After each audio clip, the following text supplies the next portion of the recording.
مفاد پرست ڈرامہ کی نیکسٹ ایپیسوڈ میں ہم دیکھیں گے کہ کیا واقعی مہرو اپنی چالوں میں کامیاب ہو جائے گی؟ کیا زارا اور ہادی کا مضبوط رشتہ صرف چند غلط فہمیوں کی وجہ سے بکھر جائے گا؟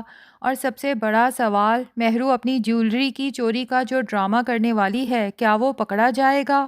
ناظرین، کہانی اس وقت ایک نہایت خطرناک موڑ پر کھڑی ہے، جہاں ایک طرف مہرو اپنی چالیں مسلسل چل رہی ہے اور دوسری طرف اس کے اپنے راز ایک ایک کر کے کھلنے کے قریب ہیں۔ سوال یہ ہے کہ کیا مہرو کی پلاننگ واقعی کامیاب ہو پائے گی یا اس بار قسمت اس کے خلاف کھیلنے والی ہے؟ سب سے پہلے بات کرتے ہیں مہرو اور اس کی گمشدہ جیولری کی، جسے وہ چوری کا نام دے رہی ہے، حالانکہ حقیقت اس سے کہیں زیادہ خطرناک ہے۔ مہرو اپنی تمام جیولری پہلے ہی سلمان کے حوالے کر چکی ہے، اور یہی بات اب فرحہ کے شک کو یقین میں بدلنے والی ہے۔ فرحہ کافی عرصے سے مہرو کی حرکات کو نوٹس تو کر رہی تھی، اسے صاف محسوس ہو رہا تھا کہ مہرو کچھ نہ کچھ چھپا ضرور رہی ہے۔ اسی شک کی بنیاد پر فرحہ ایک خاص آدمی مہرو کے پیچھے لگا دیتی ہے، جو اس کی ہر ایک حرکت کی رپورٹ فرحہ تک پہنچاتا ہے۔ یوں آہستہ آہستہ یہ بات سامنے آنے لگتی ہے کہ مہرو سلمان سے چھپ چھپ کر مل رہی ہے، وہ بھی زین سے جھوٹ بول کر، اور سب سے چونکا دینے والی بات یہ ہے کہ مہرو کے اپنے گھر والوں کو بھی اس افیئر کی کوئی خبر نہیں۔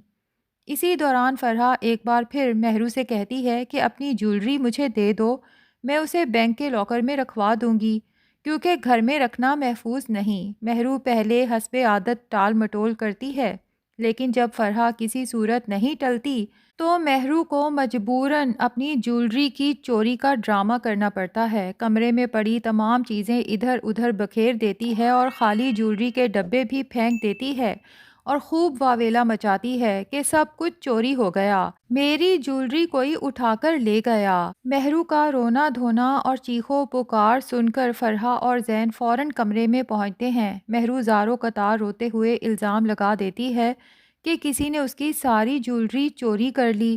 زین گھبرا جاتا ہے، جبکہ فرحہ حیران ہو کر سوال کرتی ہے کہ اتنی سخت سیکیورٹی کے باوجود بھلا گھر میں چور آیا کیسے اور کہاں سے اور گیا کہاں؟ مہرو جب کوئی مضبوط جواب نہیں دے پاتی تو الٹا گیٹ کے گارڈ پر ہی شک ڈال دیتی ہے کہ مجھے یقین ہے کہ یہ سب کیا دھرا دراصل گارڈ کا ہی ہے۔ لیکن فرحہ نہایت سکون سے جواب دیتی ہے کہ اگر واقعی ہی ایسا ہوا تو سی سی ٹی وی فوٹیجز میں سب کچھ واضح ہو جائے گا۔ اگر گارڈ گھر کے اندر داخل ہوا ہے تو یقیناً یہ سب کیمرے نے کیپچر کر لیا ہوگا۔ یہ بات سن کر مہرو کے چہرے کی ہوائیاں اڑ جاتی ہیں، کیونکہ وہ جانتی ہے کہ جیولری کسی نے چوری نہیں کی، بلکہ وہ خود اسے لے جا چکی ہے۔ یہاں زین کو بھی اچانک یاد آتا ہے کہ ایک دن اس نے مہرو کو جیولری لے جاتے ہوئے دیکھا تھا، جس پر مہرو نے کہا تھا کہ وہ جیولری کو پالش کروانے جا رہی ہے۔ زین معصومیت سے مہرو کو کہتا ہے کہ مہرو، رونے کی کوئی بات نہیں، شاید تم بھول گئی ہو، اس دن تم ساری جیولری جب لے جا رہی تھی تم نے یاد نہیں بتایا تھا کہ جیولری کو پالش کروانا ہے۔ یہاں پر فرحہ حیران ہو کر مہرو سے کہتی ہے کہ بالکل نئی جیولری کو آخر پالش کی کیا ضرورت پڑ گئی، ابھی تو تمہاری شادی کو پورا سال بھی نہیں ہوا۔ اب اس سے پہلے کہ فرحہ مزید کچھ پوچھے، مہرو فوراً نیا جھوٹ گھڑتی ہے کہ وہ جیولری تو میں واپس رکھ چکی تھی۔ لیکن یہی لمحہ فرحہ کے لیے کافی ہوتا ہے یہ سمجھنے کے لیے کہ مہرو ایک بہت بڑا جھوٹ بول رہی ہے۔ اسی دوران ایک اور محاذ پر بھی مہرو پوری سرگرمی سے کام کر رہی ہے، وہ کسی بھی صورت زارا اور ہادی کی شادی تڑوانا چاہتی ہے۔ ایک طرف زارا کی خوشی اس سے برداشت نہیں ہو رہی تو دوسری طرف یہ حقیقت کہ شادی کے بعد جب عدیل صاحب زارا کے حصے کی جائیداد اس کے نام لگائیں گے تو ہادی اور پھپھو کے دن بھی بدل جائیں گے، جبکہ ابھی تک تو پورا خاندان مہرو کی دولت سے مرعوب ہے۔ اگر ہادی کے حالات بہتر ہو گئے تو ظاہر ہے کہ سب لوگ ہادی اور پھپھو کی واہ واہ کرنے لگیں گے۔ ایسا تو مہرو کبھی ہونے دے ہی نہیں سکتی، اور زارا کو خوش تو مہرو دیکھ ہی نہیں سکتی۔ یہ سب سوچ سوچ کر مہرو اندر تک جل جاتی ہے، اسی لیے وہ مریم کو استعمال کر کے زارا اور ہادی کے درمیان غلط فہمیوں کی دیوار کھڑی کرنے میں لگی ہوئی ہے، اور کافی حد تک اس میں کامیاب بھی ہو چکی ہے۔ یونیورسٹی والے واقعے کے بعد سے زارا اور ہادی کے درمیان تلخ کلامی ہو جاتی ہے اور وہ دونوں ہی ایک دوسرے سے بات کرنا بالکل چھوڑ چکے ہیں۔ ہادی دل ہی دل میں کڑھتا ہے کہ زارا اس پر جھوٹا الزام لگا رہی ہے، جبکہ زارا کو لگتا ہے کہ ہادی نے جان بوجھ کر اس سے مریم کے بارے میں بات چھپائی۔ اسی کمزور لمحے کا فائدہ اٹھاتے ہوئے مہرو مریم کو ہدایت دیتی ہے کہ اس غلط فہمی کو کبھی ختم نہیں ہونے دینا بلکہ مزید مضبوط کرنا ہے۔ مریم ہادی کے سامنے زارا کے خلاف باتیں ڈالتی ہے اور زارا کے سامنے یہ ظاہر کرتی ہے کہ ہادی کو اس سے کوئی فرق نہیں پڑتا کہ زارا اس سے بات کرے یا نہ کرے۔ ہادی جب مریم کو یونیورسٹی چھوڑنے جاتا ہے تو مریم جان بوجھ کے زارا کا ذکر چھیڑتی ہے اور ہادی سے کہتی ہے کہ آپ کی اور زارا کی تو شادی ہونے والی تھی نا، کیا بنا اس کا؟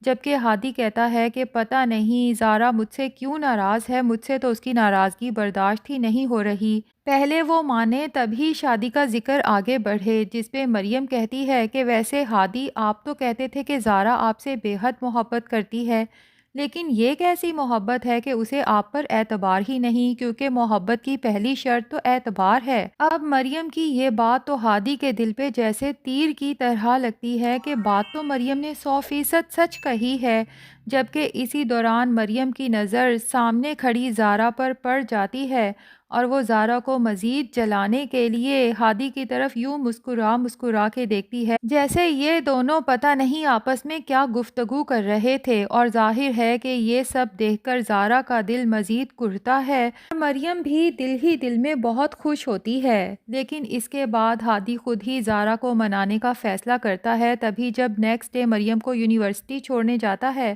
تو راستے میں گجرے لے کر مریم سے کہتا ہے کہ کیا تم میری طرف سے یہ زارا کو دے سکتی ہو؟ تو مریم کو غصہ تو بہت آتا ہے، لیکن ہادی کے سامنے بڑی سویٹ بنتے ہوئے کہتی ہے کہ فکر ہی نہ کرو، نہ صرف میں یہ گجرے زارا کو دوں گی بلکہ زارا کا دل تمہاری طرف سے صاف کرنے کی کوشش بھی کروں گی۔ ہادی تو مریم کا بڑا ممنون ہوتا ہے، لیکن اندر جا کے مریم کچھ اور ہی کھیل کھیلتی ہے۔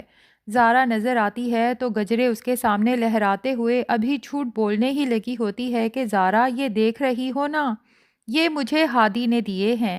لیکن اس سے پہلے کہ مریم پورا جھوٹ بولے، ہادی بھی پتہ نہیں کیا سوچ کے یونیورسٹی کے اندر ہی آ جاتا ہے اور مریم اور زارا کو آمنے سامنے کھڑا دیکھ کر فوراً مریم سے گجرے لیتا ہے اور زارا کی طرف کرتے ہوئے کہتا ہے کہ یہ میں نے تمہارے لیے لیے ہیں۔ لیکن شاید زارا کے دل میں شک کا بیج مزید مضبوط ہو چکا ہے، تبھی ہادی سے گجرے لیے بنا ہی وہاں سے چل دیتی ہے اور مریم جب گھر جا کے مہرو کو یہ سب بتاتی ہے تو دونوں ہی بہت خوش ہوتی ہیں، جیسے ان کی جیت بہت قریب ہے۔ لیکن ناظرین، لگتا یہی ہے کہ وقتی طور پر زارا اور ہادی کے درمیان فاصلے مزید بڑھ سکتے ہیں، لیکن جس دن مہرو کی اپنی چوری، سلمان کے ساتھ تعلقات اور مالی دھوکے سامنے آ جائیں گے، اسی دن ساری سازشیں زمین بوس ہو جائیں گی۔ ممکن ہے اسی دن مریم بھی سچ اگل دے کہ وہ سب کچھ مہرو کے کہنے پہ کر رہی تھی۔ تو ناظرین، آپ کا کیا خیال ہے؟ کیا مہرو اور سلمان کا راز زیادہ دیر چھپ سکے گا اور کیا مریم آخرکار زارا اور ہادی کو سب سچ بتا دے گی؟ کمنٹس میں اپنی رائے ضرور دیں۔ ریویو پسند آیا ہو تو ویڈیو کو لائک کریں اور چینل کو سبسکرائب کرنا مت بھولیں۔